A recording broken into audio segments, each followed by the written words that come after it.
બધા આવ્યા, ટાઈમ કાઢ્યો, થોડી ઘણી હેરાનગતિ ભોગવવી પડી છે, છતાંય તમે કંઈક આવ્યા એ બદલ તમારો આભાર. અને મારાથી કઈ અગવડ સગવડ થઈ હોય તો માફ કરજો.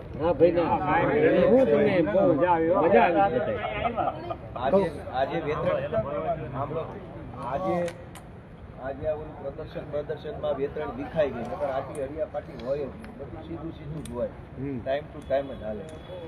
હવે ત્યાં વ્યક્તિઓનું જમવાનું જે બધું રોજ હોતું જ નથી કાંઈ. સીધા આવો, સીધા અંદર, સીધા ઉપર જોવો, સીધા એક બસમાં લઈએ. 2 કલાકનો કાર્યક્રમ હોય છે.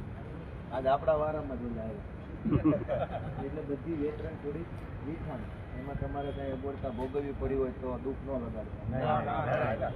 આ નવા ધારાસભ્યોના મકાન બન્યા છે. કેમ છે નિહાળ? કેમ છે?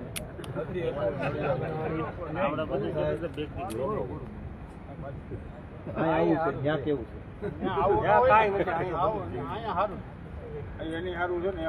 પણ અહીંયા નીચે પહેલા માળે છે ને બંધ લાઈટ વાળું એ મકાન મને હતું. અહીંથી આ પહેલા માળે આવડું આ હાવ સામે. હમણાં બતાવું તમને બધાને. આ તમારું જ છે બધું. મકાન તમારું છે, આ ગાર્ડન તમારો છે, ઓલું પબ્લિકનું જ છે બધું. અમારી જેવાનું થોડું છે. પણ અત્યાર સુધી એવું હતું કે ધારાસભ્ય આવું બધું કોઈ બતાવે નહીં. પબ્લિક વાળી જાય વેન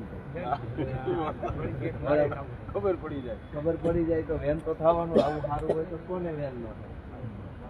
એટલે મારી લાગણી એવી છે કે બધાને બધું બતાવી દે, બધું ઉઘાડવું.